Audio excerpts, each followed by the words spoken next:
right, y'all. It's podcast time. Tonight's going to be a little bit of a out of the ordinary big show. I'm by myself for a little bit. The wife's going to sit in for a little bit. She's going to share her insights.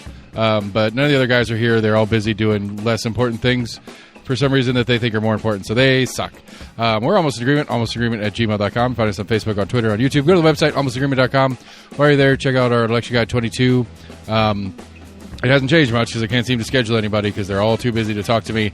So we're going to do what we do. Well, I'm going to do what I do by myself and with my wife. This is getting all sorts of weird. Anyway, we're Almost in Agreement. We're on your favorite podcast providers. Give us a like, share, friend, follow on all the Facebooks and Twitters and whatnots. Tell your friends about us. Share the word. Don't forget to check out the podcast I'm producing, Compass Points. The Compass Point podcast is also available. It's an addition to the Compass Knox newspaper. So CompassKnox.com. You can go there and subscribe. They're the best coverage that I found day in and day out of what's actually happening in politics and government locally. So check them out. Check us out. Tell your friends about us. We're going to do a show. Okay, so like I said, I'm going to do parts, a few parts solo. My wife's going to sit in for a little bit. We're going to talk about whatever. There's a couple things I wanted to address that I had super big thoughts on. One of the things that kind of became a hot topic discussed this week, and I saw it around, was that there's active voter suppression in the two largest Democratic counties in the state. And the definition of that is that Knox County, we have like 6 or 7 early voting locations. Other counties have 5 or 4 or whatever. And the assertion in the quote that was circulating was that Memphis, Shelby County, and Nashville, Davidson County only had 1 early polling location. So I did a little bit of digging, trying to get to the figure and outs on this parts and pieces of it. So I emailed Chris Davis at our Knox County Election Commission, asked him a few questions about it. The main question is like what the rules are, whether it's within the rules of the Election Commission as agreed upon by the state. And so if, and I say if intentionally, but if that they're only using 1, that's because that is the state required minimum. So it's, from Chris Davis, state law mandates that there be at least 1 early voting site. Anything else is at the discretion of the local election commission. There's a minimum number of days and hours that 1 location has to be open by state law, but that is the minimum. Ours is our required minimum is the city county building where the election offices are held, but then we have a bunch of other ones.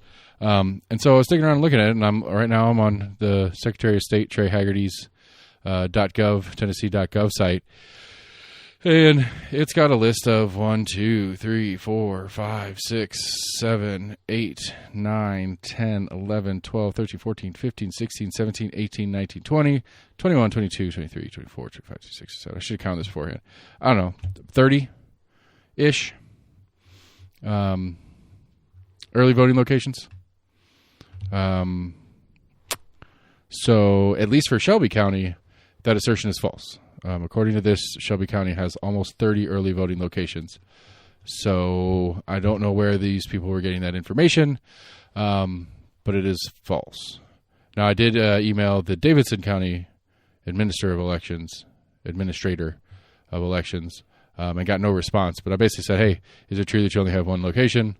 And if so, can you kind of expand upon why you're only doing the state minimum? But like I said, I got no response from him on that. So, another thing I learned in the process that I think is important to share is that I don't know if you guys remember when I tried to get on the Knox County as a Knox County election commissioner. I was all bent out of shape because you have to be partisan. And so I had to go to Becky Massey or Gloria Johnson because they're the 2 local reps that would nominate me, and then the state election commission would select from their nominations. But essentially, the state election commission, which is a Republican-strong body, so every county has 5 commissioners, and there are going to be 3 Republicans and 2 Democrats. Even if that county is a Shelby County that is, the state legislature has all Democrats or mostly Democrats from Shelby County, it doesn't matter. The election commission is made up of is a 3-2 by whatever the state majority is, not what the local majority is, which I think is kind of odd. But so it's feasible that this assertion that was floating around could be true because a Republican-controlled Shelby County Election Commission could do that in an attempt to make it harder for people to vote, which, traditionally speaking, makes it harder on Democrats. That's the theory, at least, on whether or not they'll go out and vote less. More Republicans vote day of, that's a fact. But if there weren't options, whether the Democrats would show up day of is a little bit of a logical leap, but not a ridiculous one as it is. So anyway, I could at least say, as I understand it, unless I'm getting some weird old thing off of the show, off the Trey Haggerty's Secretary of State site, the Shelby County one is false. So here, why don't I do it or return? So let's go with Davidson County early voting locations. This is some maps.nashville.gov. Geez Louise. Voting precincts. Next election day is 11/8. Yeah, that's not a helpful one. No, thank you, Google. All right, here's back to the Trey Haggerty Secretary of State site. 1, 2, 3, 4, 5, 6, 7, 8, 9, 10, 11, 12. They only have like 12 or 13. So they don't have a ton. But, yeah, so whatever the deal is with that assertion, it is false. Whoever shared that assertion, that is fake news. So, anyway, that was my thoughts on that one. So I'm going to take a quick break, and I'm going to come back here with another story. Thanks. Okay, so I'm cutting in here the morning after to correct the record. I tried to rub it in Brian's face, and he said, "Read what you sent me, man." No, he didn't say it that way. He said, "Man, I didn't realize." And then he was looking down at it too. And on the Secretary of State's website, it's Nashville only. The state minimum of 1 is open now. And then there's 1 week where like the 17 that I saw listed are open. Does that make sense? So, the state minimum is the 2-week period or whatever, one location, which is their own voting location. So, Brian keeps poking at the inconvenience of it, but that's, it's because it's a city county building or their version of it or whatever. It's the one that's with their offices. That's not, their offices aren't in a convenient location. But he is correct that the only one that is open right now is that one. And then starting this week or late next week or something like that. Anyway, point is that it's both true and false at the same time. They only have one early voting location for the first couple days, and then they have the 17, 18 that I saw on the list that all come in on like the 23rd or 25th or something of that nature. So, I think it's fucked up. And Shelby County is not part of the conversation. So Shelby County has got their 30, and that's fine.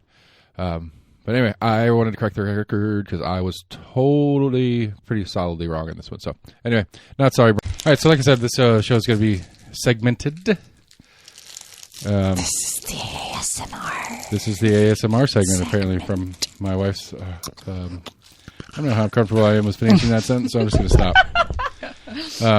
So as we were preparing, as you know, I'm a fan of the Death Water. So I got myself a Death Water and asked her if she wanted one, and she said, "No, thank you." I said, "I'm good. I'll take a plastic water." And I said, "What did you say after that?" That's what I prefer the way that the plastic tastes. And I said, "I have a theory." And what is it? The theory is, to me, is like, can you think of something that you drink out of a can that isn't carbonated? No, and that's actually what I said. It tastes a little less like water. Right, because in your head, it's like, this should be carbonated. It's in a can. Absolutely. And so you're projecting. 100%, because it tastes like it's flat. I'm not tasting this right. Right, because it is flat, but because it's water. Yeah, but like, why? I don't know. It's probably cheaper to can it. It's recyclable. Absolutely. It makes people uncomfortable because they think it's a beer. That's one of the ones, like, there's guests are like, are you giving me a beer? It's 2 PM. I've had people, like, actually ask me that. So, it makes jokes for me. That's why I like it. It does look like beer. I've had to double, triple, quadruple. Yeah, the black cans are even, those are carbonated, but the black cans are even worse Why as would far as they looking like beer. carbonate it? Oh, they have a bunch of options. Oh, not just death? Oh, they're all death. You can die in any way. They It's have just carbonated death and... non-carbonated. Yeah, and non-carbonated death and black cherry carbonated death and... See, that's the That's green popsicle apple. flavor Right. that I'm digging on right now. Black cherry death? Black cherry non-death. Oh. Plastic death. Plastic death. Okay, I get it. Yeah. Um, Microplastic death. so my first segment I was talking about there was a vicious rumor running around the internet that Vicious. yes, that the state Republicans who are suppressing votes in Shelby and Davidson County, which I have with very little minimal journalistic effort found to be a false statement. Shelby? Yeah. Shelby County has like 30 early voting locations. And that is in middle? That's Memphis. Oh, okay. And Davidson? They've got like 17 early voting locations. That's Nashville. And But the the Republicans are theoretically doing what again? where they were suppressing votes because they were only, the state requires one early vote, a minimum of one early voting location, which is essentially the election commission office in the county. Each county has their own election commission, and they have their own offices. And state law requires that those offices do early voting every election cycle, and it's like 10 days starting 2 weeks out. So Time out, though. Why are the Republicans the ones that are in trouble, but not anybody else? That is like, so the reason that like when I first saw it, like I kind of believed it for a second, and the reason it is believable, and that I learned this doing my minimal research. Republicans are evil. True, but part of it is that each election commission there's 5 appointees to the election commission. If you we have 5 here in Knox County, and those are the ones that decide how many early voting locations, where they are, that kind of stuff. And a couple of years back, they were looking to replace one, and I was like, "Ooh, me, I want to do it." And so I text Chris Davis from the election commission. He's like, "You need to talk to." He's like, "Are you a Republican or a Democrat?" If you told me about that, and right, whichever one you are, if you're not declared, then right, you're not eligible. Essentially, then you don't count. Right. Clearly. And so my assumption on that was that each county's 5-member body was a 3-2, depending on what their county delegation was. And so Knox County is a Republican strong county, so I figured it was 3 to the Republican. 3 Republicans, 2 Democrats. And what is it? It's actually whatever the entirety of the state is. So the entirety of the state is a Republican majority in the House. So therefore, every county's election commission is 3-2, with the Republicans being the 3. And so it's Well, it doesn't surprise me. but it's functionally reasonable that in a Shelby County, Absolutely, it is functionally reasonable in the sense that over the spectrum of the state, the number of 3 to 2 should hold. Right. But the assertion that the Shelby and Davidson County are doing the bare minimum of what the state requires them to because it's an advantage to the Republicans in that area makes sense in the sense that the Republican Commission could legally do that. They're not breaking any laws. They could say, we're only doing the state minimum. We're doing what we're supposed to. Yeah. Dragging your feet is not technically... Right. Except that is completely false. There's like 30 in Shelby County and like 17 or 20 or so in Nashville. And so, I don't know. It's become my nemesis on the Compass Facebook group, this guy Brian. Me and him like to fight. I like to fight with him. I think you're just trying to get me to like back your statement, but I'm not sure why. No, or for what? Well, I found out a little bit more after I finished the first segment. But I still don't understand what the counties and the number 30 whatever and 17. Well, the assertion that I was complaining or that I was looking into was that they're only doing the state minimum of 1. The reality is that Shelby of 1. Oh, but they have multiple. Right. Both of them have multiple. I get it. Yeah. Okay, see, that's what I wasn't quite picking up on. All right. That's why sometimes you got to slow down and come back. Anyway, so Brian, you're wrong, and you're propagating fake news. Suck it. Yeah. Yeah. Yeah. Okay, so here's... You should suck on non-death water. Or, I mean, Brian, you can come on the show and I'll give you a death water and we can talk. It's true, he will. I've invited him on the show multiple times. He doesn't want to come on my show and make me look like a fool. Why? I think that would be fun. I would think so too, but... You're actually quite fun to make a fool of, if you will, but like in jest, especially in Foursquare.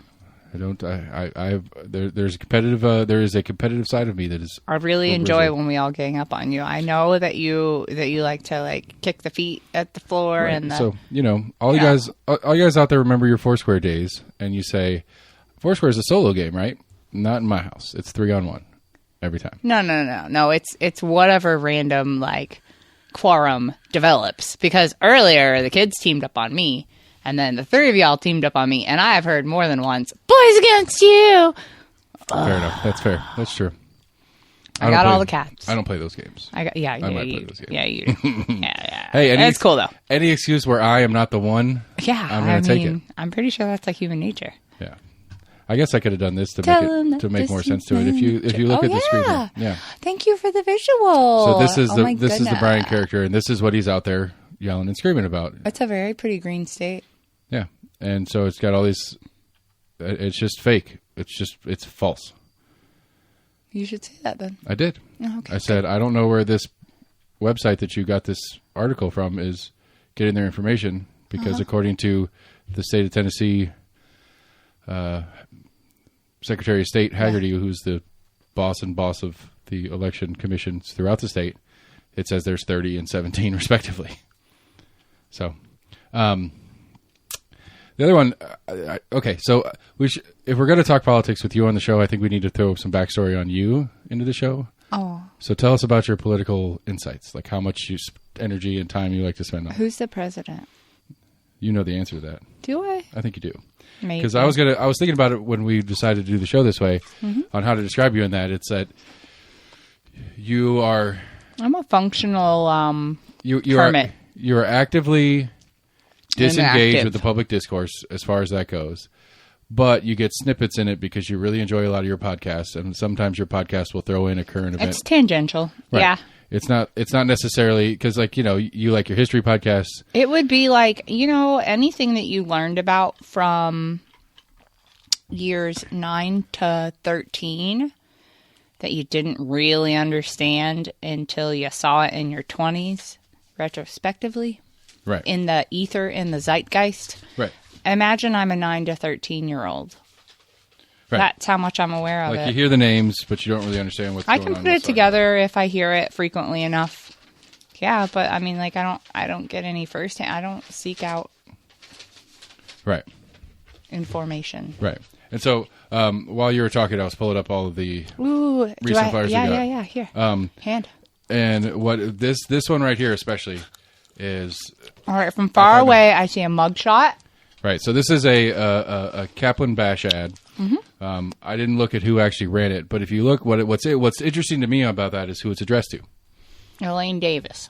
No, like who it's actually addressed to on the address. Mm-hmm.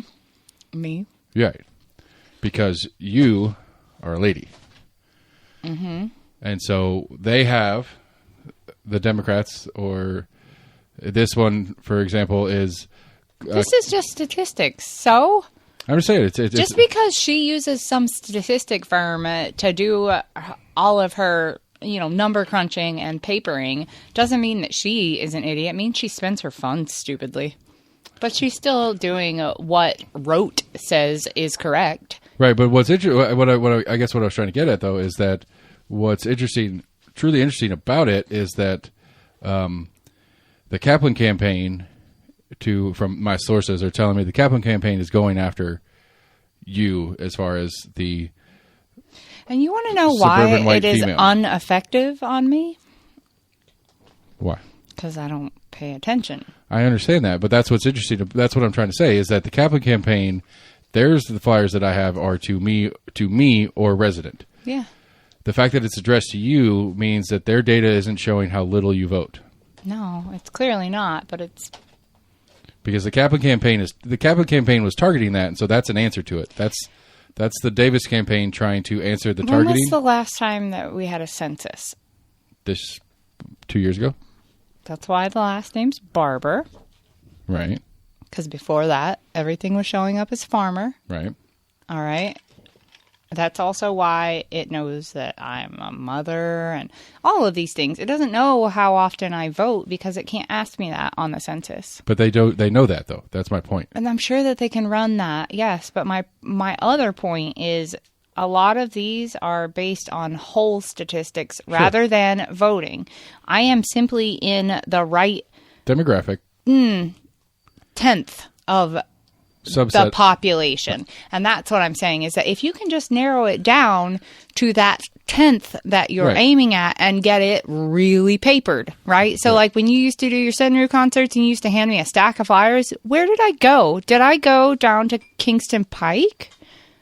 No, that would be stupid. I went down to campus at the UC and I handed them out to every little idiot running up and down them stairs. Because you have to know your public. I went to the right 10th. It's still accurate. That's probably where her base is.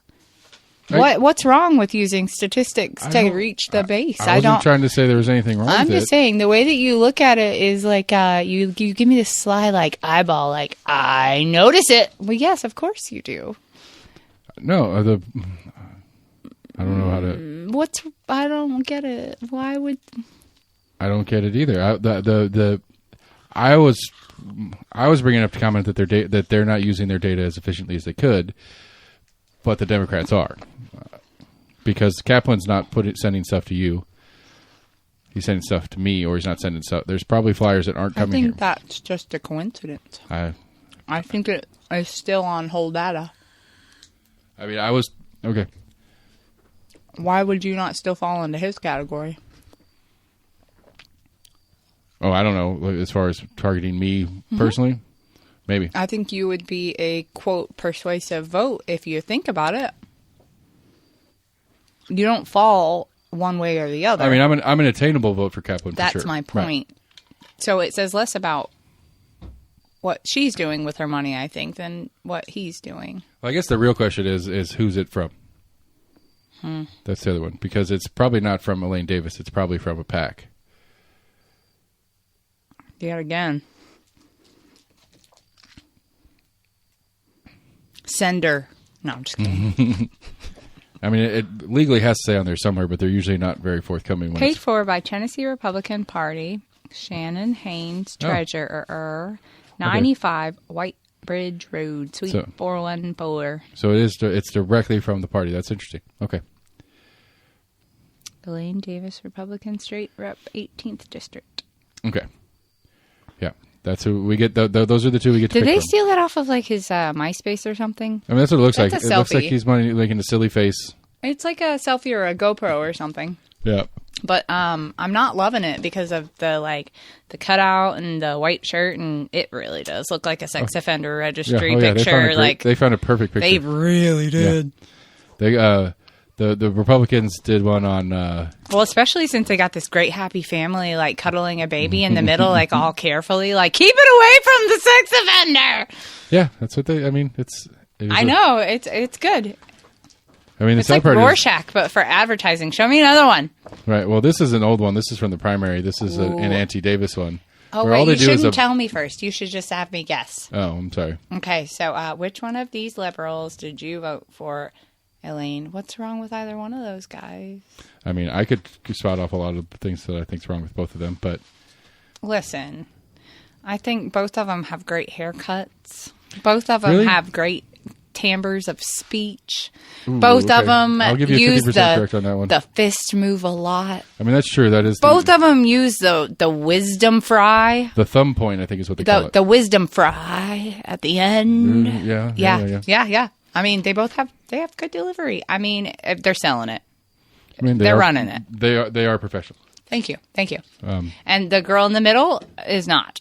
No. So that is what I think the ad is about, is that she has not stepped her game, and the two on the sides are shaking their fists at her, saying, "How dare you?" I feel like we almost need to describe this picture to people because they don't see it.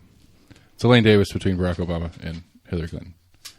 This was an attack ad from the Testerman campaign. Apparently, she loves both of them, and she's looking up like, oh, which one do I like? Yeah, I don't. No, I'm sorry. It was an attack ad on Testerman. I don't know. No, yeah, it was a Testerman on Davis. It's weird. Testerman or Elaine Davis is weird. So I mean, this is us. That's the problem with it. These are our choices of who's going to represent us in the state. Great.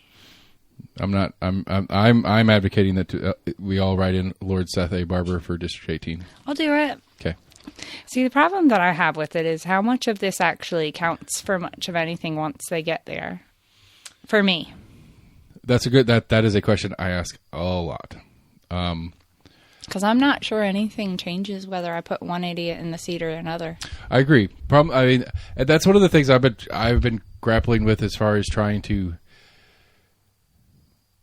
justify the energy and effort it takes to pay attention to this stuff and go vote and all that. I mean, for me to pay attention to it, but for just a regular person to go vote, yeah. I get it. Because I mean, that's Max's argument the whole time. It's like, it doesn't matter which idiot we put in, nothing's going to change tomorrow. No, it's not so much a tomorrow. I'm not dissuaded from the long game. Right. That's not it at all. You know me. I've got persistence. I get it, but I think that's the number one though. I think that depending on which idiot you put in the seat has only long-term ramifications, no short-terms. Because at the end of the day, Tennessee is going to be a Republican stronghold this election cycle. The cycle after that, maybe one more.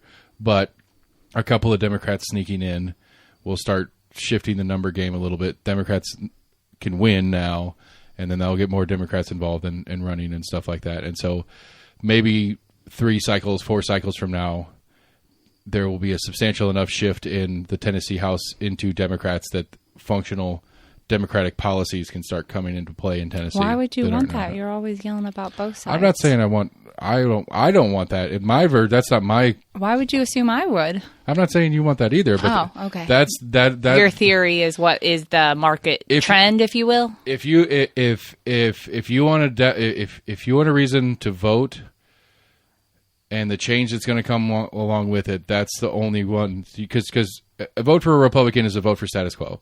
A vote for a Democrat is a vote for change. Well, I don't know. A vote for Republican could be a vote for, like, the new NRA, American X, you know. Well, I mean, depending on who you ask, a lot of people... there are portions of that party that are going backwards. No, I mean, you know... really far over there. Yeah, which, I mean, this is kind of fun because I could tell you things that you may not heard. Like Creationism Museum far over. Former Vice President under Donald Trump, Mike Pence. Oh, fun. He is... He wants... You know, so we had the Roe v. Wade thing drop. And he wants that to become law instead of now hitching on a different... So he wants it to be like into the Constitution now. Right. And not only that, he's going after... He wants it to get on the letterhead. Right. But he also just wants to make sure. Right. He also wants to abolish gay marriage. He also wants to go and... Right, I don't know if he's after contraceptives or not, but he's... Is he also going to put his handprints in front of the Chinese theater? I don't think he's an actor, no. I'm just making sure that he's covering all the bases. Maybe, but like I mean, the argument being, if you continue supporting Republicans, we're moving backwards in society is one of the arguments that's been kind of played in the long conversation about national politics. It's not a played. It's a kind of the truth of the matter is that the larger percent that you have of a group, the more of the bell curve is going to apply to any amount in that group, right? So if your bell curve contains 44 million people, you're going to have a larger number, finite number of absolute wackadoos living out in Utah, you know. No offense, Utah. Yeah, offense, sure. I mean, it's the only place I know of where, like, children get, you know, abducted into marriage. At any rate, that's not true. Kazakhstan, Kurdistan, Pakistan, everywhere. Anyway. Well, I was going somewhere with it. I'm sure you were. Big numbers. Bigger the number, the bigger number are going to be wackadoo. Right. Right? So, yeah. But no, I mean, it's not like I think any one group of people is right. I feel like there needs to be more of a review process on the ability to shift our liberties so quickly and fully and I agree. thoroughly. 100%. I don't think that it's fair that since I was born, I can't get on a plane unless somebody knows who I am finitely. I agree. Wholeheartedly. When I was 5, seriously, when I was 5, I didn't have to show a piece of ID, right? Mm-hmm. I think that should apply. I don't disagree. I don't have to show a piece of ID to get on certain trains, right? Don't have to show an ID to get on a bus, ride a taxi.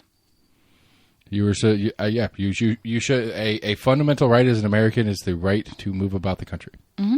Mm-hmm. Mm-hmm. And that is not a right contingent on proof of identity. Because verticalness somehow has been made into a weapon.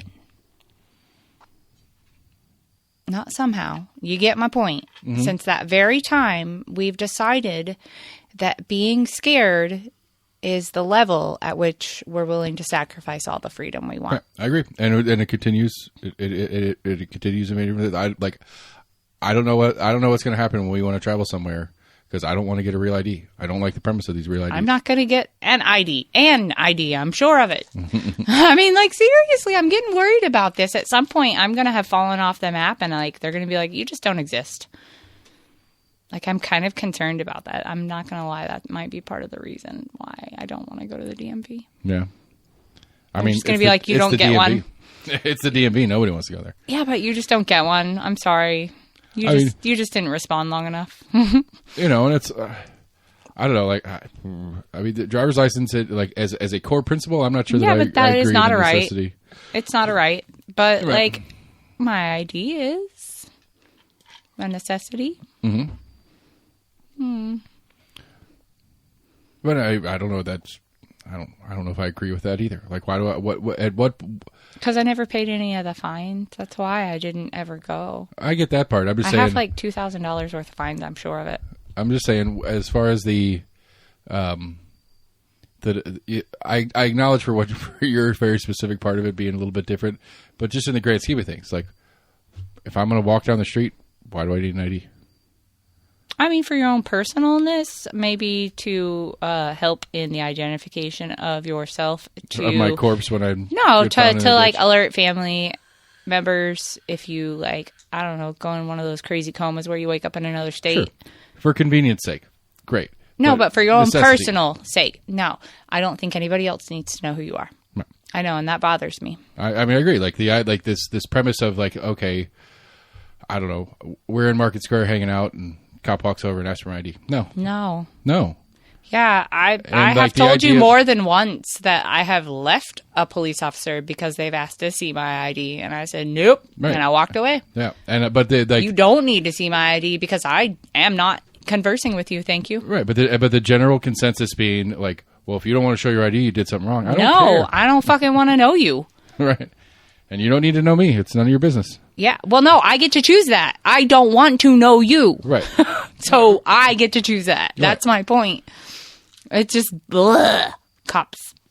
Because I think going back to kind of where we started on that, of I think what we societally suffer from is we don't understand what our government, and I'm going to say a word that we don't use a lot in this house, should be. We don't understand what maybe supposed to is a better word. I think we don't agree on what it should be.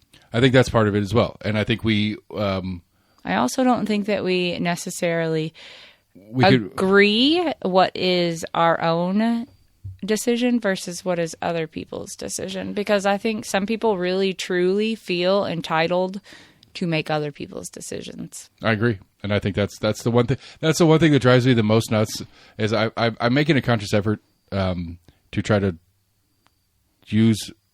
stop using libertarian as a phrase to describe me because it has so much stupid connotation to it, and I generally disagree with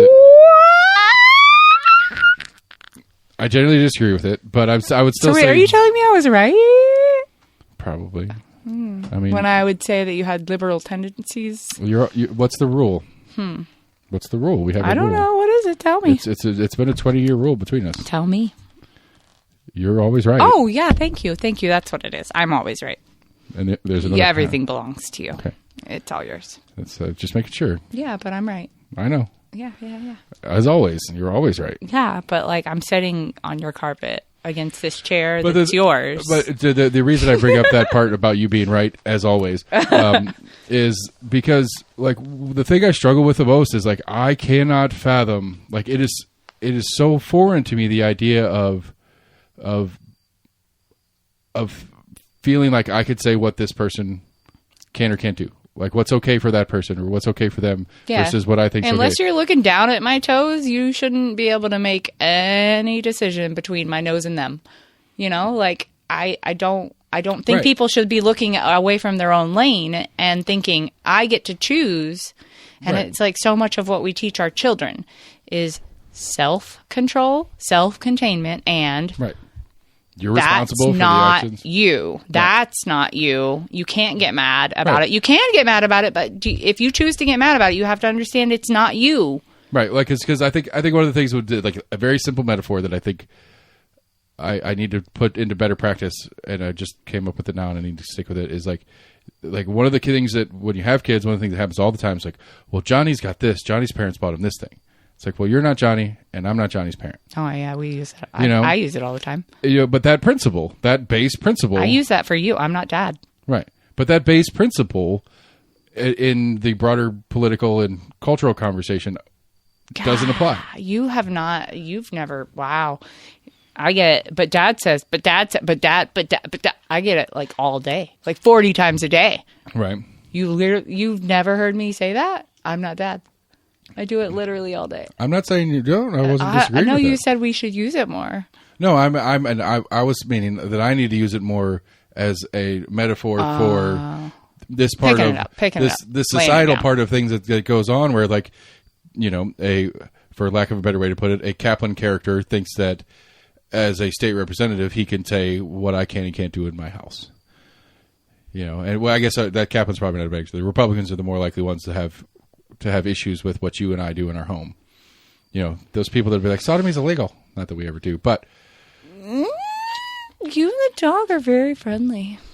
Okay, well, that's illegal too. I'm pretty sure that's what you and Rowdy do in your own time is up to you guys. I agree with the principle, but I don't think the state agrees with that principle. No, I don't think so on dogs, though, because I don't think they could give permission. I think they could give tacit permission, and I think Rowdy would totally give you tacit permission. But the problem is that he doesn't actually speak. I could put a paw print on a piece of paper and call it a signature. Yeah, but like... That would be like X's from back in the day. I'm just saying a paw print would be... You're going to get some law student up in there pulling like civil rights moves where he takes off his jacket and lays it across the jury's thing and, you know, fans himself. That's just like in slavery when they drew their X. They didn't know how to write, so... But again, the point being is like that's the thing I can't understand about... and I think it's a communal thing at large. Go ahead. What time is it? I thought you were not paying attention to the kids. I'm doing that. Yeah, but what time is it? All right, we're going to take 2. We got to put the kids to sleep. Time out. All right, so anyway, kids are asleep. Yeah. We managed to pull that off. And it started raining. Destroyed an umbrella. We lost an umbrella. Another umbrella. Damn it all to hell. Another umbrella down. I know. We got that cheap on Summer's Over clearance. Mm-hmm. All right, so anyway... one of the things that's happening right now that I find personally interesting, I know you probably don't particularly care about, but the Republicans are not debating. They're not going to debates on these local things. I think it's a bummer. I think it's lame. And if you want to talk about what type of public forum are we talking about? I mean, the most common one is the League of Women Voters hosts. League of what? Women Voters. And where do they host it? Wherever they can. Okay, so when I was in nursing school, we had to go to a debate. And there was one at the courthouse. Mm-hmm. And it was part of the reason why I was keeping back was for this. Ah. There was one at the courthouse, and do you remember when I had to write that report on my state rep and Becky Massey and all that? Yeah, and I had to do my research on that, and I actually had to go to Nashville and follow a day, and this was just to learn about the processes that you can get involved with to help with legal issues in nursing, right? Because it is useful to know your avenues Right. for 3 real reasons. One would be, the meta, structure. So like in the world, how can I get nursing forward? Another would be like the internal structure inside of the hospital. How can I get something done? Right. And then the last one would be like, the structures of the body and all that. So like, one of the ways to really affect is to effect. Right. And that was something that I had to know about. Right. But there So were public forums, and I don't remember what it was for, though. I feel like it was maybe school board or something. I don't know. I mean, but- it was a debate for something, and I had to go and take minutes. Like, Yeah. I had to sit for at least an hour. Right. And I don't remember what it was for, though. But do you remember if it was multiple races at the same time, or it was just 2 candidates head to head?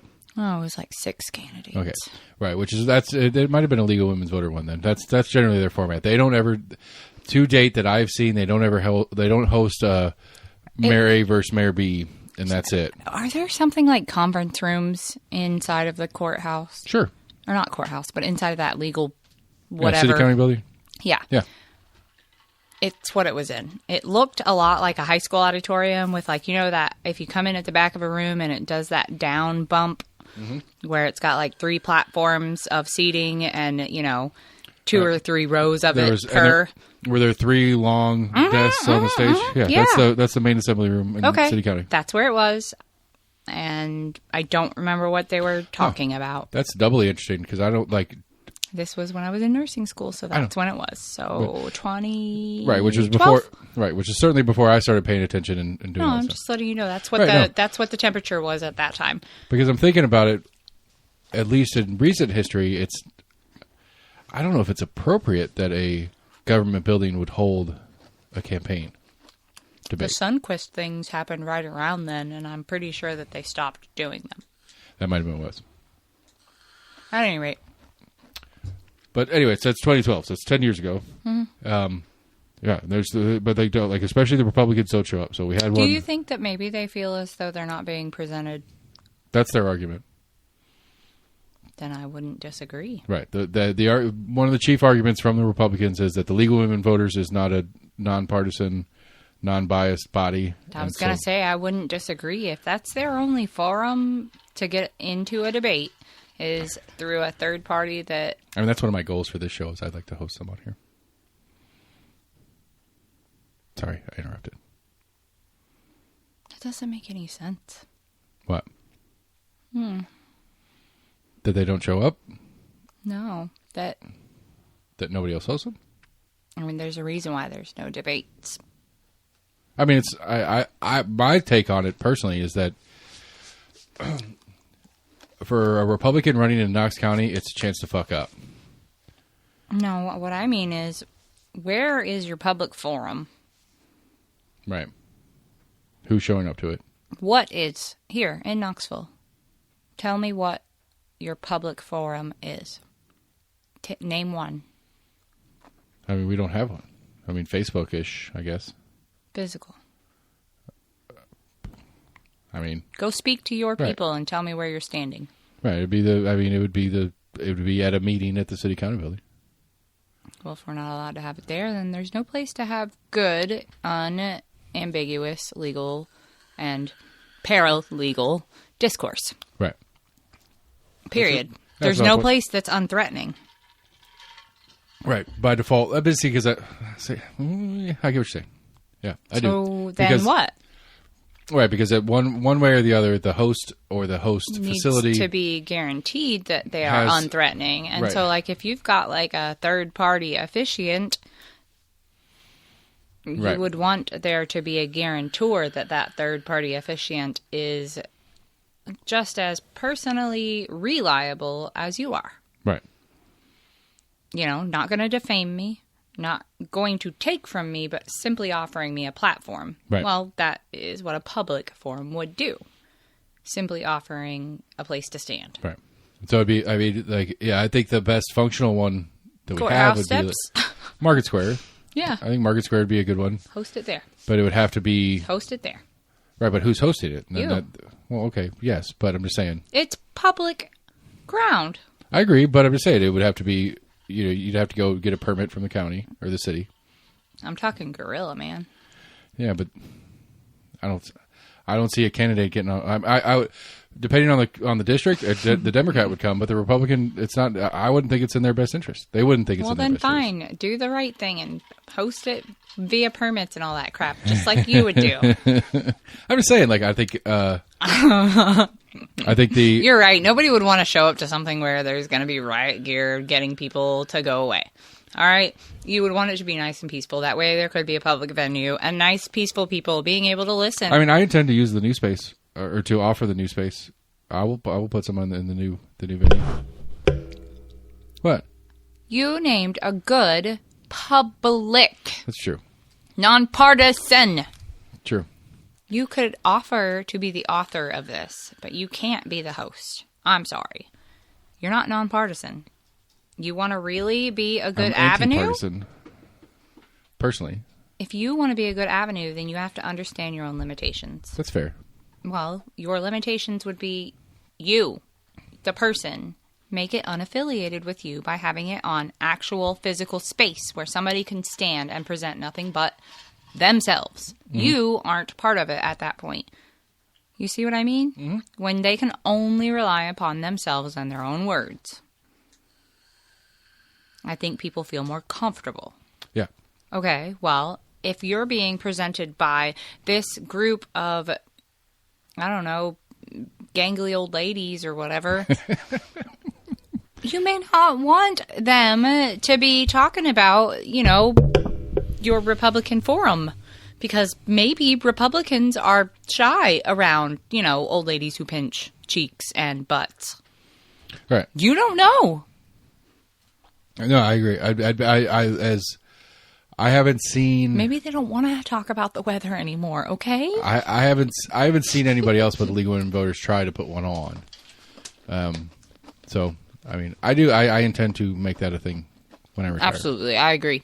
However, what I'm saying is that if you really truly want to present a forum that is unbiased, I would first start with the most enticing thing to get the result you want, which would be as many people to show up as possible, or the two people that I want, the two parties. As many parties to feel like they are welcome, not just to show up, but feel like they are actually welcome. And so it would need to be from a non-threatening standpoint for everybody. Right. You would have to make it inherently unpartisan. Right. And that would mean that you would have to not be a host. You could be like a moderator on something like an after show. That would be fun. I mean, you could do it like literally right behind it. Like, you could set up a booth. This idiot was talking and that idiot said this thing. And... All right. I like your plan. I like it. You could even like do like, replays. I mean, yeah, we're not even done with this campaign, and they're already the city races for 23 have already started. So I'm talking about like 10 years down the road when this isn't a podcast and you're like a television station and this is like Seth TV. Yeah, that is a goal. Yeah. Did I just mess up? Huh? I'm sorry. No, my name's real. Everybody else is fake. Oh, okay. I'm a nervous Rex. Elaine Davis called me this week. Did she? What did she want to talk about? I didn't answer. I called her back and she didn't answer. And I left her a very nice voicemail. It says, "Hey, I'm sorry I missed you. I'd really like to get you on the show. What's your schedule looking like? Call me back." Call me. Like that? Yeah. Hi, Rowdy. What's going on? Is it windy? Which is, I don't know. Maybe it's overthinking it, but like the fact that she's just now, after all the effort I put in prior to now to get her to call me. Yeah, especially when she's sending me mail. Ooh, you must be jealous. I'm a little jealous. You're right. Yeah, that's what it is. My dog likes you better, and Elaine Davis wants to send me mail. Not even Elaine Davis. Republicans want to send you mail. Oh, that's what's up. Got the rep on me.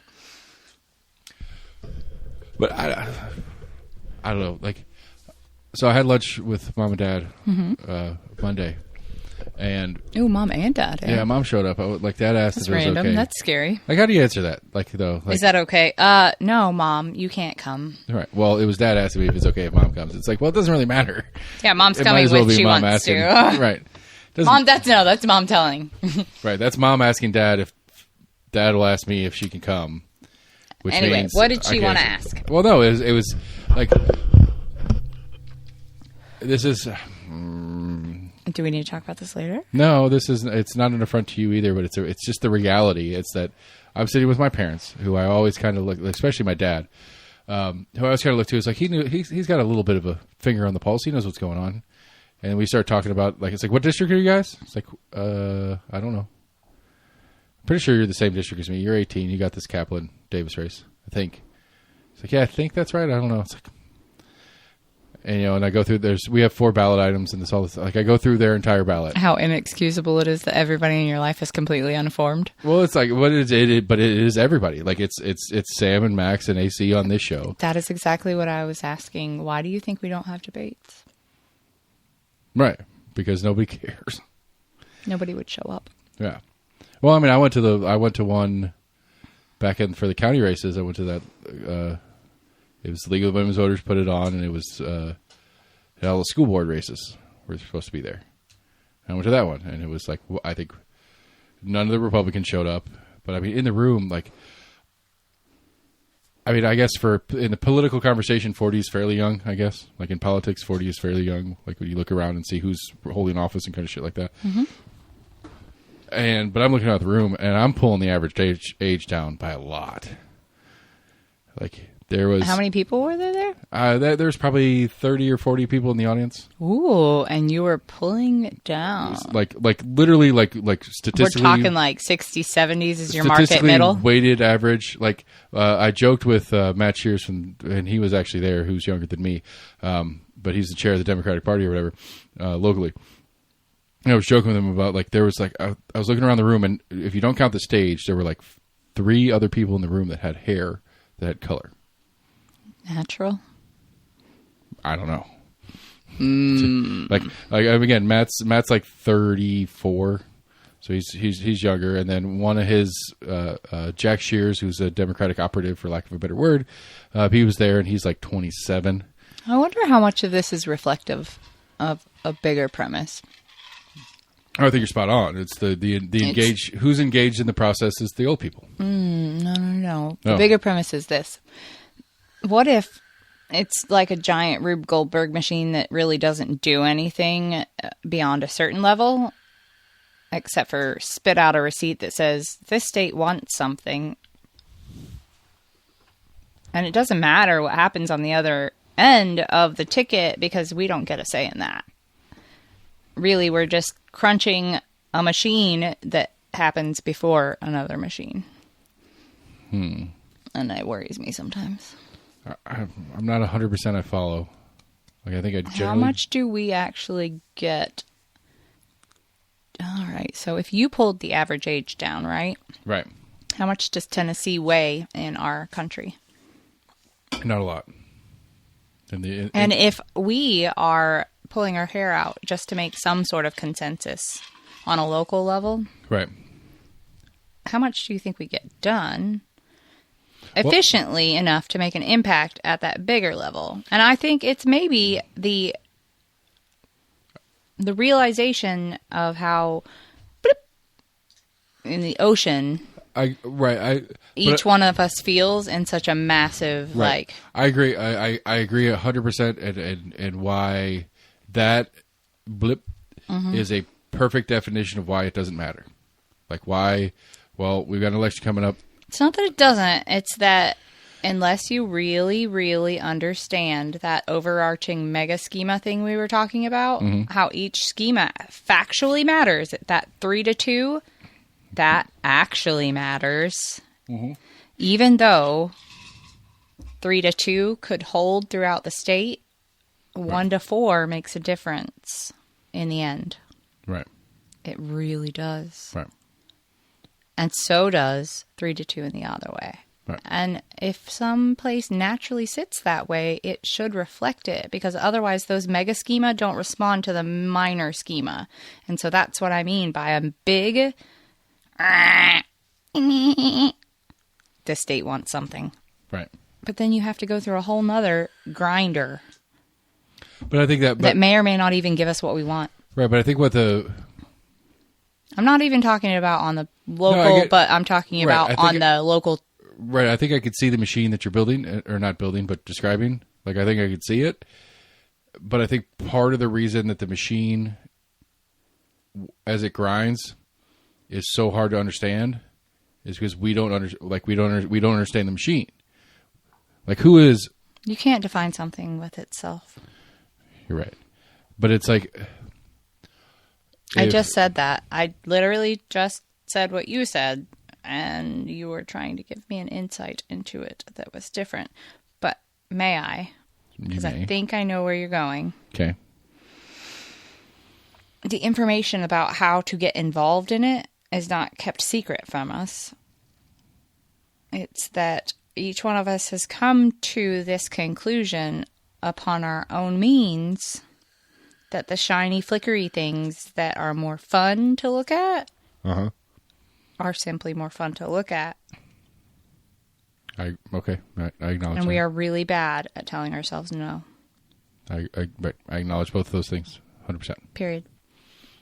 But I guess what I was trying to get at with my poor definition with the definition thing is that you're 100% right. Is that there's different grinders grinding at the same time, but there are rules for the grinders and what certain grinders are allowed to get into and what certain ones aren't. Yeah, sure. And when we don't know the difference, yeah, sure. When we just all see it as one big grinder instead of little separate grinders doing different things. It is a self-fulfilling prophecy, and it makes itself worse. And it's that same analogy of 1 to 4 makes a difference over time. And so does, I get it. I get exactly what you're saying. I'm not unaware that input gets output. Right. But it's massive. It is. And I don't ever feel the weight of it in my soul. Right. When it shifts and it makes it feel as though I'm doing something, maybe I would, but like I've got so much on my personal plate that I just need to be able to breathe in the morning, and I can't have a panic attack when I go to sleep. Right. And that is so far beyond, like, you know what the motto of AA is? It's like that respect between knowing what you can and can't change. Right. Giving over certain parts to the higher power. No, not the higher power. It's the wisdom to know the difference when you can affect a change or you can be effective or be affected. Okay. Something can break you. Right. If alcohol can break you, something else can break you, right? Mm-hmm. Well, I am aware of that. But I also have 2 kids and a dog, and, you know, like, I can't be effective in that same way that I can be in their lives in this grinder. Right. Right. I can never notice it. Right. Not in the same way. Right. And I can never feel its reward. Okay. Because, you very well put. Because one of the things that I've been thinking about a lot recently is, and you're the history buff of the group for sure, is you're some peasant farmer out in the countryside. Did you know Greek people used to be in love with discourse, political discourse, sexually in love with it? That's weird. No, seriously, that was part of being a man. Part of being a man was having gravitas in such a way that you understood political discourse. And that was a sexually gratifying aspect to a man's sense of self. That's not that weird. No, you're right. That's not that weird. Continue. But I was thinking about you're like some peasant farmer in like rural France, and whatever. Do you really give a shit that the king's an English king now? Does it really change anything? Yeah, of course. It's English. Okay. But that's all you've got that's my point. That's exactly what I meant about the flashy lights. If you really feel like something can't love you back, right? Mm-hmm. All you have is how pretty it is. How it makes you feel. Mm-hmm. People love monarchies, especially when their monarchies are like absolute endorsements of how awesome it is to be like where you're from. Xenophobia. That's another like right. Just xena whatever, like loving the similar and hating the other. Right. That is a human trait. For sure. Okay, so you draw on both of those aspects. I mean, that's where you get football fans. Sure, absolutely. That's where you get people that love UT and have never even set foot on the campus. Right. Plenty of them. That's my point. Right, but But do you think that's wrong, having that patrophilia? Like that love of where you're from? Where you are grown? I don't think there's anything wrong with it. Exactly. But I guess to me, like what you're those talking about. Those natural qualities, right? Because I'm the same parent as you, because I have 2 kids. I've always kind of thought that you might be a little bit of... who was it that wrote The Prince? Was it Machiavelli? I think you might be a little bit of a Machiavellian. I don't know. I don't know it well enough. Maybe I should read it. I think you should Google it. Okay. Like, just the definition, and I think it might, like, ring. It's basically that 1 to 10% or whatever, those higher people, if they have higher wisdom and higher whatever, maybe they really should be the ones making decisions. It's what George Washington believed in. All right. It's not without its merits. I probably don't generally disagree with it, but I don't know. I know, and I hate myself sometimes, but because, like, philosophically speaking, even Aristotle somewhat believed it. Some of the most amazing, peaceful people over the course of time have thought that, like, a genuinely good single ruler is the best form of rule. Do you know why? Because it gets rid of all this shit. Right. Okay, then probably yes. I'm on board with that. The problem is, how do you always find that one person? Yeah, right, and that is exactly where, like, oh, well, God decides. Well, then like, who's God? Right, and then how do you define? Right, and how do you, if you have some sort of democratic process to it, how do you define? And the questions continue, but that's the point. Is like those things are so far above my pay grade that, like, I must, in order to not hyperventilate when laying down at night, I must be able to effectuate myself in such a way that I feel the difference in my day for what I have done. And when I grind myself against those types of things that I don't feel like I can ever know, it does not feel good. Right. In fact, it feels like the opposite of standing on the top of a cliff and knowing how small I am. Whatever that is. You know, like looking at a really big, beautiful sky and knowing how tiny you are because there's so much beyond the sky that you can't see. Yeah. Yeah. It's the opposite of that. Huh. I can't, I'm trying to think of how to describe the opposite of that. And I'm failing. It's soul sucking. It's like what I felt like when I was in jail for more days than I wanted to be. Right. You know, like you're not really sure where it goes. That's why I don't. I mean, you're absolutely 100% right. But wait, I'm right? You're always right. But we just have to get to the Matrix. You broke me. Yeah. Red pill, blue pill? I don't know. Rowdy, which pill do I take? Oh, do I keep going down the rabbit hole? But I get like, but my point in the peasant farmer thing is that at the end of the day, he's still a peasant farmer, whether it's under King George or King Charles. But do you think he thinks of it that way? No, because the personal point of view, right? I'm a Frenchman and I do the French king thing. Yeah, but like, think about it. You're sitting there in your field, and some new king has come in. Maybe they're good, maybe they're bad. You don't know. Check the temperature in town. Oh, your overlord, the guy that, like, he's your landlord, literally. Right. Like, you live on his land. Right. Well, he says you can either stay here and do all the fields while everybody else goes and fights, or, I'll cut you a break if you want to come fight with us. Right. Then does that help make up your mind? But I mean, that's my point. Is that the temperature of but the temperature of the environment you're living in, it makes all the difference. Then it feels like an invasion. Then it feels like an affront. Then it feels like an other coming in and taking what's yours. That's what I'm trying to say. Is that it always has to do with perspective. Yeah, they are still a peasant, but now they are dignified in defending what is their home. Right. All right. I hadn't put consideration into it that way, because I was like, I don't know, in my head it was just like, who cares who the top is? You're the same shit shit but it's farmer. the who cares that you're looking at from the 10,000 feet or whatever. Yeah. And when you zoom in, it's what are anybody's motivations? Right. Any one person, even Sure. as magnanimous as a king, if you can put yourself into their headspace, even like thinking about some of the just godforsaken upbringings they must have had, like being told they were right all the time, being told they were perfect, being told God chose them. Oh, can you imagine having to deal with them personally? Like, yeah, it sounds like.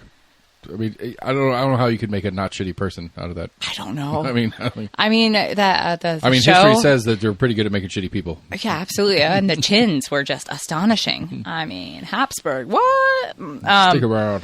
Yeah. But I can't have my chin. Is that like the core of the English accent? The chin? Actually, there is a theory.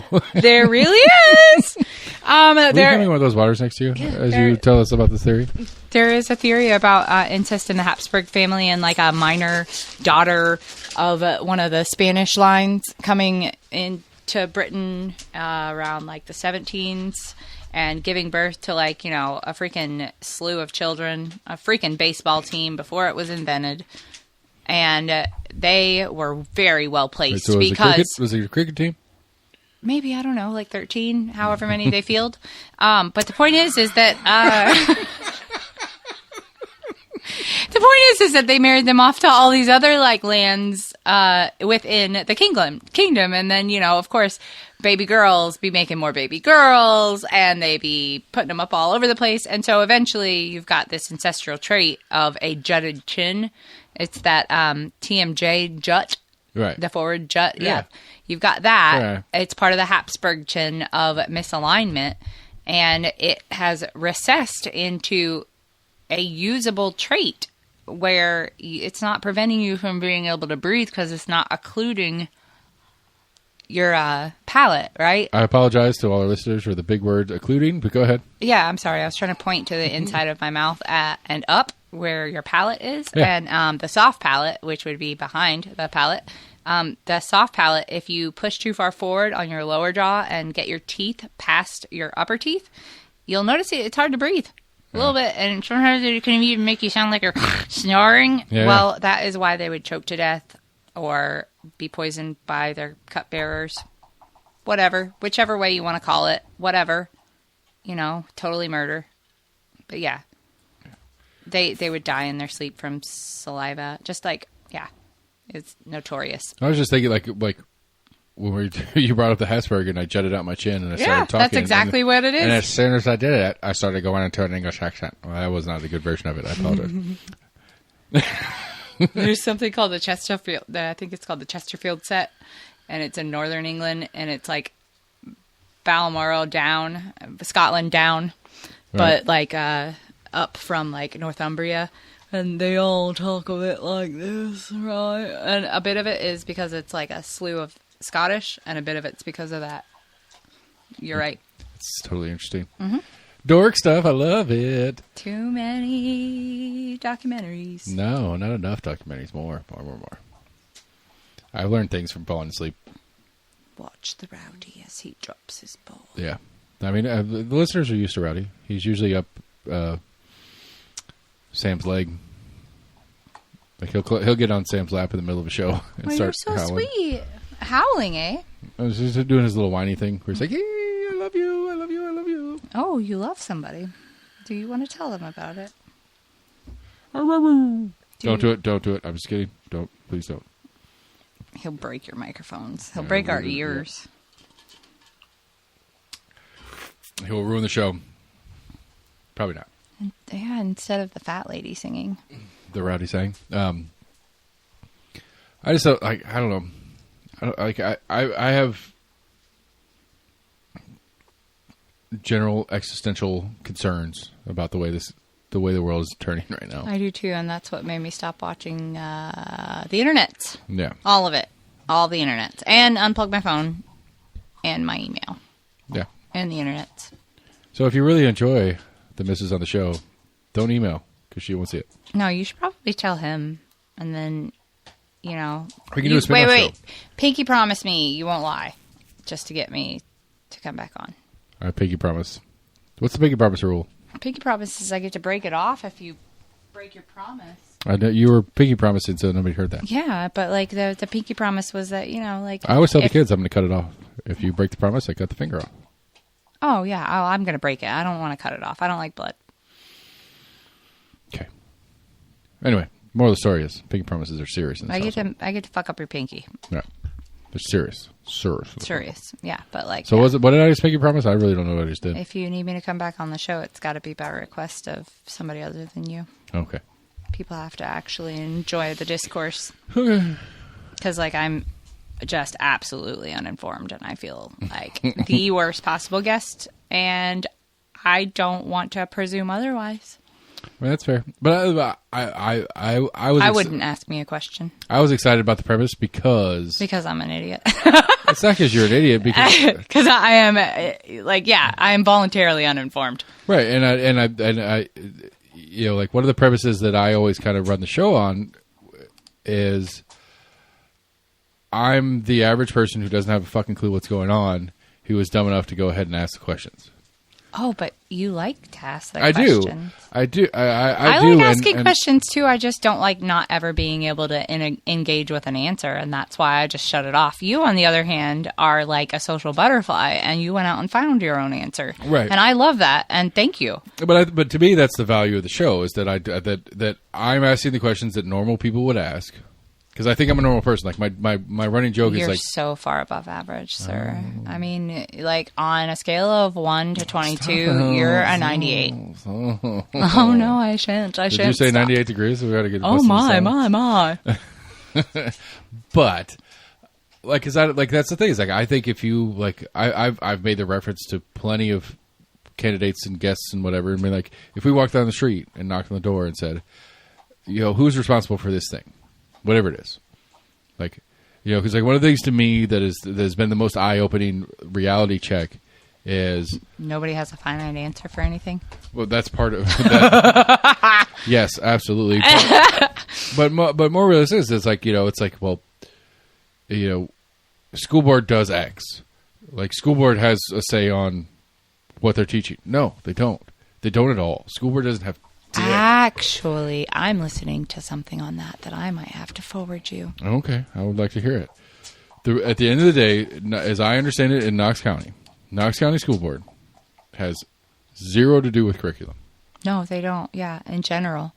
Apparently, it's all based on the textbooks that are printed specifically for testing standards. Right, by the state. Uh-huh. But did you know that they have item line veto policies that they can do? The school board. I would be very interested. School board. Now, this podcast that you're going to forward to me, yeah, is across all states or this state? I don't know yet. I haven't gotten there. Okay, I would be very interested. Exactly. I might have the answer to that in my pocket. Well, on the floor. Yeah. No, I'm on like 4 of 6. So like I could have the answer to you by tomorrow. At any rate, the point is that the way it's panning out here is that. The way that evolution got their backdoor back into curricula, because it was originally put in as both, right? Evolution and natural selection needed to be taught in equal weight, right? Well, you just we're talking 20 years ago. Well, but you're also you said evolution natural natural selection. No, sorry, evolution and creationism. Yeah, God made ya. I see. That's how bad it is. I can't even say it. It does not. It doesn't make actual sense. It doesn't invalidate your point. Go ahead. The point is that the same argument that I was giving you is that if you want people to have a real fair choice, you need to give them an equal, unbiased platform. Mm. And that was what creationists were saying. That was their defense to why we still need to be here. Uh-huh. And that was like 20, 30 years ago. Whatever. The point is that they, based on this, originally had it legislated that it must be in the textbooks and therefore must be in their testable curricula. But because it was in their testable curricula, other states were having access to it because some people were straight up ripping Texas Board of Education stuff, right? Because like it's a big state. They got their shit well together. We're a small state. we don't got our shit well together. Right, Let's borrow their homework. Sure, absolutely. You know, cheating is a good way to get to college, damn it. Anyway, so other states might have had a problem with some of that, though. So they couldn't borrow it anymore. And so then they went and they said, excuse me, United States, tell them they can't do that anymore. And so they couldn't. But individual school boards could. So they got it put back in. The creation of the board. Mm-hmm. That was how they were able to, was because these line item grabs were already there. Interesting. I'm very curious about this. Very curious about this. And I think that might even be why they were put there in most states. Right. Because it's a way to line item grab. Go around and get rid of that crap. Right. Like, because, you know, what if we don't think God made the world 6,000 years ago? Well, it's you know, really, the further you get away from Texas, the less likely you are to believe that. Well, no, but it's really it's really the proper political play is that, okay, Texas, we'll give what you want. No, it's not that. It's that the publishers couldn't afford to not pander to Texas because Texas did have their shit together with legislation. And the way that they did their textbooks was that, like I said, 20, 30 years ago, this is printing. It's a big deal. It costs money. Right. And textbooks are big money. You know, like this is before the internet and before the ability to get stuff on screens. Right. You need reproducible, reliable material that's testable and provable standards, right? Right. And this is at the beginning of all that. That's why. So since Texas had such a big school system, right, it was that other states were borrowing these textbooks and the right. But I would say that when Texas went to the federal government and said, "Hey, they're stealing from us, make them stop." No, they didn't. It wasn't that they were stealing from us. It was that Procter and Gamble, I don't know who's a publisher, had nothing to do with Texas. They were pandering to Texas. It's like people who sell Zovirax or Xanax or whatever. They go into the doctor's office and they say, prescribe this. All right? So these publishers say, Texas, what do you want in your school books? Other states were saying, hey. Texas says, I want you, you, and you because you'll print what I want. Other states were saying it's unfair because they have the buying power. Because other states were getting stuck with Texas textbooks. Because, things that were approved by Texas. Because Texas has the biggest budget. They're the ones buying the textbooks. They're publishing them for their audience. Okay. You see? It's a private industry. The textbooks aren't necessarily printing the truth. Right. Well, I mean, because to me, like, one of the things that I've been thinking about a lot is... That's what's really messed up. Right. One of the things I've been thinking about is, like, what is the point of school? Like, governmentally. Like, if you're a government and you're going to provide schooling as a... Do you want me to give you the real answer? Yes, the real answer. What is the purpose? Like, why as a government do you feel like it is the appropriate thing to do as the government to put this thing in place? Put your people somewhere during the day to get them out of the way so that your other people have somewhere they can go to be productive. I agree. I think it's a little bit more than that. But indoctrination. Yes. Acculturation. Yes. I think that's an important one to me. Come back to that, but and finish. Intel gathering. Very good. I like those. I like all those because the acculturation. Tell me more about what does that mean when you say acculturation? When I say go, you go. When we line up, you line up. When you see this color, you recognize stop. Yeah. I think that's one of the things to me that like kind of really hurt my feelings when I started figuring it out. Because like the Austrian model, that's what it is. It's the Austrian education model. That's what we use in the United States. And if you go into the history of the Austrian education model, it's Go ahead. Okay. What? I know all these. You told me all these things. It's probably where it came from. I'm probably repeating things that you've told to me back to you. Okay. But continue the story. The Austrian education model. You're captivating me. Oh, very good. The Austrians are having a problem. With their kindergartens. With when they got into some war, which they got into a lot of them. Oh, yeah. They were getting in all these wars and stuff, and every time they conscripted people to fight, they didn't really give a shit. Oh, yeah, and when They're the like, kids I'd were, rather not like, be here. uprooted and all that, and they're like, where are you at? I don't know. What level are you in? What's a level? Right.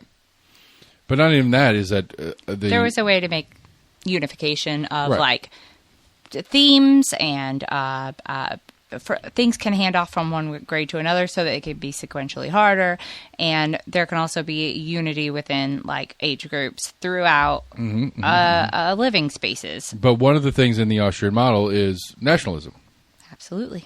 Because the problem that they were trying to fix is that they were conscripting people, and they didn't really give a shit, so they weren't good soldiers, because they weren't fighting for their country. And so, like, it broke my brain a little bit when I realized that that's what I was educated in, you were educated in, our kids are getting educated in. I've always wondered why we don't actually have militia. Right. It's been provided for in such a way that we have actually forgotten what the concept of public service really means, and that is why I think you don't really understand my wholesale opt-out. Probably not. I don't think that you've ever really listened to my answers in such a way that you understand it dogmatically, because I've seen it and I see it and I don't want to play with it. Right. And anytime somebody wants to actually be fair and nice and kind and build a real relationship with me and not play by the, oh, we're going to pretend like there's always a camera, or like there are actual rewinds and redos and resets. Like when people act as though they're in some sort of meta game, even when they're in conversation with you. Have you ever noticed that? Like some people just don't seem like they're ever really there. A little bit, yeah. Ted's one of them. Sorry, I'm talking about a third person that I shouldn't have, but like it's somebody that is not even like connected. And anyway, the point is, it doesn't ever really seem as though they're building for tomorrow. They don't expect you to be there tomorrow. Right. Doesn't that frighten you when you're talking to somebody that doesn't expect to see you tomorrow? Are they going to keep what they're saying? Do they remember? Does their word count? Are they part of my community? Can I rely on them? Can they rely on me? Should I let them rely on me? Should I invest my time in that person? Anytime there are so many distractions that you don't even know whether or not you're talking to a person, right? Right. It's hard to build a community with them. Mm-hmm. Well, what's Facebook? What's it called? Facebook. Online community. Right. I don't think I ever learned anything useful really out of it about anybody that I know or love. Right. I got to see lots of pictures and lots of rants. Right. I mean, I got my dad unfriended me Absolutely. because You were being a jerk and you wanted me. Ugh. You wanted me to friend you, and I was just like, you know what? I don't even care. And so I did, just because I love you. For me, Facebook was always a tool, and it's always a business tool, and it's a tool, and it's a tool, and it's a tool, and it's a tool, and that's my point. Everybody uses each other. Right, but my... Can I finish my actual please. point? Yes. That's my point. Everybody uses each other, and they don't ever want to be held accountable for it, right? Well, understanding that social contracts are just that we use each other, but it doesn't have to be mean or ungrateful. Sure. Is that we're symbiotes, right? We need each other on by some level, and definition symbiotes, sure, right? Sure. So you use me, I use you, but we have agreed to do that, and we do it in a pleasant way, right? Well, but just like I am kissing you, you are kissing me back. Right. We are not hurting each other by doing that, but we are servicing each other in that sense. We are both providing a loving interchange. Well, it's not always that way when somebody is just yelling at the wall. Right. And the wall doesn't have feelings. Right? So that is part of the internet thing. But then also there's this detachment in a community level that has gotten... Right. Great quote from Mike Tyson. That I think is where you're going. Maybe I'm wrong. I don't know. Tell me. Because we've gotten too comfortable with being able to say things and not have to worry about getting punched in the mouth. Absolutely. And that's right. but that's one of those things that we do. Like that's the thing that these I've said that to you before. Like you can say that because you're big and scary, but I wouldn't be able to say that. Right, but that's one of the things that the internet has given people that a big old swinging pair of balls. Right, Yeah, absolutely. I can say this. What are you going to do? And the point is that they don't feel accountable to the things that they say anymore. Right. It's like everything is a hypothetical, and when everything is a hypothetical, you're never building anything real. Yeah, I agree. Well, that's unfair. That's unfair to yourself as well. Because then you never really know yourself. You never take a stance. Right. You never put your feet down on ground and say, this is where I am and this is how I feel. And I feel a minor... Yeah, whatever. To defend myself a teeny bit is that was always what I was doing on Facebook for me. It's always been... that was your company. Right. It was always for the company. I never used Facebook as a personal thing. Yeah, but you had it under a name. Right. That was very similar to your own. Well, which was annoying to your personal relationships. Do you see how that works? Yeah. So unabashedly, you are not your business. Correct. But I've only used Facebook and my name on Facebook for my businesses. But I acknowledge that. But I'm just saying, I acknowledge the fact that I've used it as the tool that it is and never pretended to be me on it. You just called it a tool, and you're totally right. Facebook's a tool. I'm a tool. No, you're not. I'm saying Facebook's a tool because, like, you used it properly, and then I'm using it 90s style. Right. Well, but I think that's the scary part about it is that a lot of people use it as reality. Oh yeah. Is that like this is really Jim. This is Jim. This is his life. And even if Jim is like legitimately using it, but Jim's only putting the good Jim on. Honestly, I just want to inform our children how much unreality there is, even in that. Yeah, it's not. Yeah, it is fake space. That'd be a MySpace joke for you old people that are listening. Anybody? Huh? What? Oh, I'm sorry. That was a MySpace joke. Fake space. What's MySpace? Fake book. Just joking. Fitter. I don't know. Fwitter? Faker. But I mean, you don't get real people doing real things if they get the option to edit it. Go ahead. My butt hurts. Okay. Do you want to change the way you're seating, or do you want to call it a night? Can I walk around? You can walk around. I'll talk to myself for a little bit. We can pause it. What are you asking? Ask the question you're asking. My butt hurts. That's not a question. Oh, I'm sorry. All right, I got to pee anyway, so we're going to take a time out for a pee break. Make it my fault. Love you guys. Okay, we're back. I peed. It's quick. It's easy. My butt no longer hurts. All right, so I'm not butt hurt. I'm going to put the wife on the spot and ask her, according to the flyers that I've piled up here, and many of them, that's a Victoria's Secret catalog. You can have that one. I'll vote for pink. She's voting for Victoria's Secret. Happy holidays to you and your crew. I'm trying to go through. Vote pink. So anyway, all right. So this is that's a primary ad for one of them.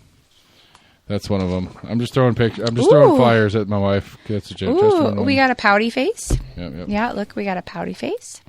Whose face is that pouty face? Oh, is that our president? He got his 57th booster shot today.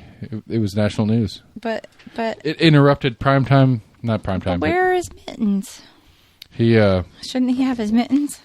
Wait, that's the wrong guy. Yeah, that's the total wrong guy. Yeah, that's Bernie. Yeah, see, but it's the same face. This clears. Doesn't that look kind of like Corinne's mom?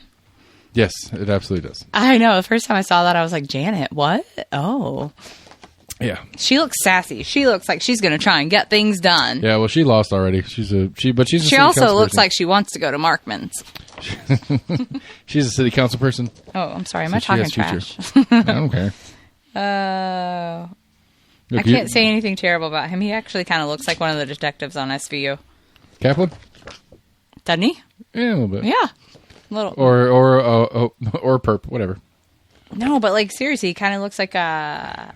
All right, so here's the deal. All right, so... Mariska Hargitay's first partner. Yeah, from Happy.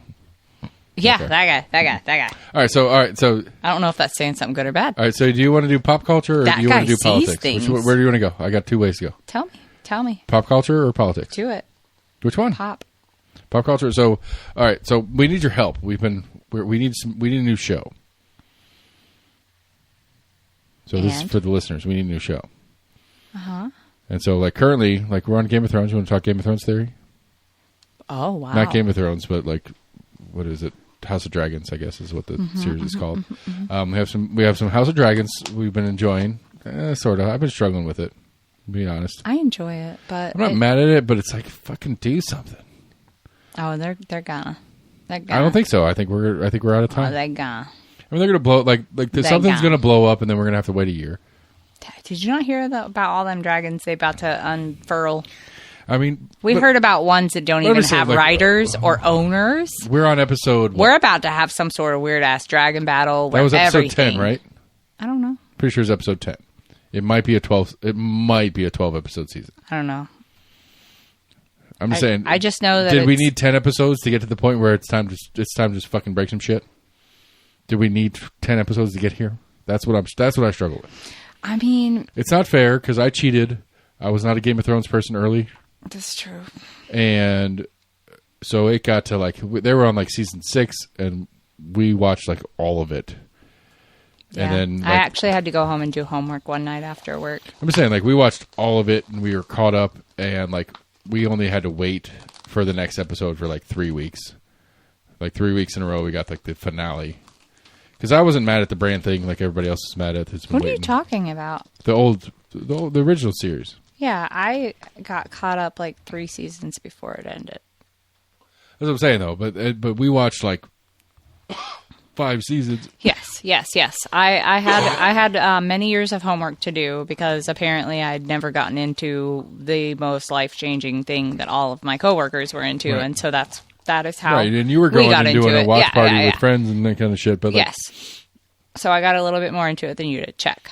Right, but I'm saying like for when I got through it and I caught up and did all that kind of shit, but like I went through like seasons and seasons and seasons in a couple weeks. Yeah, and it was right paced because it was happening in quicker succession in your time. Okay, I guess my issue with House of Dragons so far is there has not been an episode yet where I'm like, God damn it, I'm mad I'm gonna have to wait a week.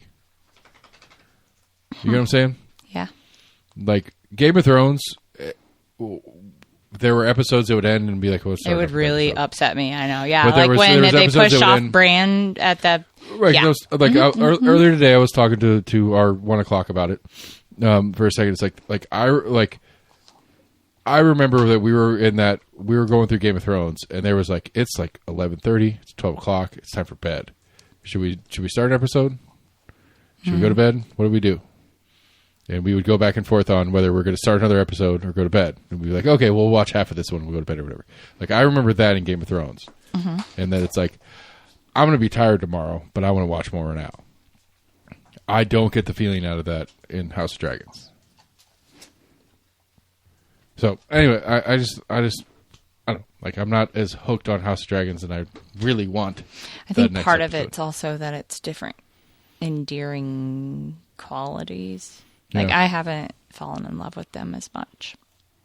Yeah, I mean... no one of them. Mr. Stark is not there. Yeah. There's no Mr. Stark that I'm like, ooh. Like, I'll say it. I'm not hurt. I'm not I mean, it wasn't really so much about Mr. Stark as it was about Jon Snow. I mean, he didn't know anything, but he sure did look good doing it. You know nothing. Jon Snow, you know nothing. You know nothing, Jon Snow. Yeah, I just don't... I don't know, that's, because like we've been watching Avenue 5 and it's been fun. Mm-hmm, mm-hmm.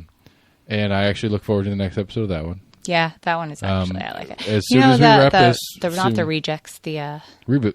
Yeah, Yeah, that's what I was saying. It's like as soon as we're done doing this thing, we're going to go watch That one's Reboot. a good one. I've been liking that one. Like, then we went through The Bear. I like it, but it makes me stressed. Right. There's some PTSD. There's definitely some PTSD there. Yeah. I remember breakdowns in the kitchen where like I was next to the dish and like he just kept spraying and like accidentally hitting my face because I was melting down next to the trash can unloading my plates and I just couldn't stop. Like, anyway, continue. I feel fortunate to be in the position where I'm gonna have a running dream tonight. I just know it. Hands. We need runners. What are you doing, Dad? He's in the noodles. That's fine. I got those were noodles I didn't clean up earlier. Okay. Rowdy is doing what Rowdy does, but he's getting in the noodles, and by noodles I mean wires. On the whole, I don't know. Like I struggle with the amount of content. I think it's the R.R. Martin way. What? It's trying to be Tolkien. Yeah. Just very florid and numerous with the verbiage and quite intricate in the detailing of background scenery and setup and whatnot. I'm gonna spend 25 minutes on a fucking tree. And then I'm going to explain you exactly in which accent and vocal fry. Now we say all that and we make fun of it, but it really does set the tone. We have we've refused the Lord of the Rings new series that came out. I've never really been a Lord of the Rings. I've never been a Lordsers. I don't. What would you call them? Ringers? That's actually perfect. I'm calling. That's what it is from now on for me. I don't know what else it is. I've never been a ringer. I've never been a ringer. I'm not a ringer. I don't know. Who was it? Dane Cook that did the Ring of Circle or the Ring of Vicious Circle? There we go. It was like a comedy show, and he was talking crap about the Ring cycle and how it was just 3 different movies. The first one, they got their hand out and mimicry of like putting a ring on the finger and making it go crazy and then walking really far away. And then the middle one, taking the ring off and throwing it into a volcano. And then the last one, walking home. I mean, that's what you need 3 hours for each cycle for? In the actual book series, I loved The Hobbit. Like, I really enjoyed The Hobbit. Because it was efficient. How? Because it didn't spend a chapter on the bark structure of a fucking tree. So I love The Hobbit, and so I was like, okay, cool. This guy's great. And so I started reading the whatever the first fucking Lord of the Rings one is. And I was like, this sucks. Because it's like dip your toe in or immerse yourself and drown. Right. And it's like... So it's either like Ovid or... the entire Odyssey, right? And that was the thing that the movies did. They and they did a good job of it. They captured the depth of the Tolkien story. It's like they're spending a mountain of time on the super detail thing. It's like I don't need this for the story. So it's kind of like the Cliff Notes. Yeah, give me the Cliff Notes version of the Lord of the Rings. Exactly. I've heard it recently. Is it Cliff's Notes? Ooh, is this a Bernstein? Maybe. I don't know. I may not have ever known it because I was a good girl and always did my homework. I didn't actually ever purchase any Cliff's Notes. Cliff can go throw a ball, jump off a cliff. That was amazing. See, that is why you are a 98 out of 22. That is exactly why. I think I can't get any better than I just did, so I think that's a show, people. I think that's right. All right, well, you want to do the outro for me? Bye. We didn't almost agreement. I did it with my wife. It was fun. We almost agreed. Well, no, she was right. She was always right. Anyway, almost agreement at gmail.com. Go to Facebook, Twitter, YouTube. Give us a like and share and tell your friends about us and all that kind of shit there. Check out the Compass Points podcast. They're smarter than me about the local things that we talk about. Anyway, that's what we do. We have an important election coming up. Go to our website and check out the election guide 22. It's going to give what I have of interviews from different campaigners and whatnot, as well as some breakdown of the ballot questions. Damn it, I meant to talk to the wife about the ballot questions. Oh well, you guys are going to have to wait till after the election to hear our thoughts on them. Anyway, almost agreement at gmail.com, Facebook, Twitter, YouTube, almostagreement.com. Check it out. Tell your friends about us. That whole thing. Anyway, good night, everybody.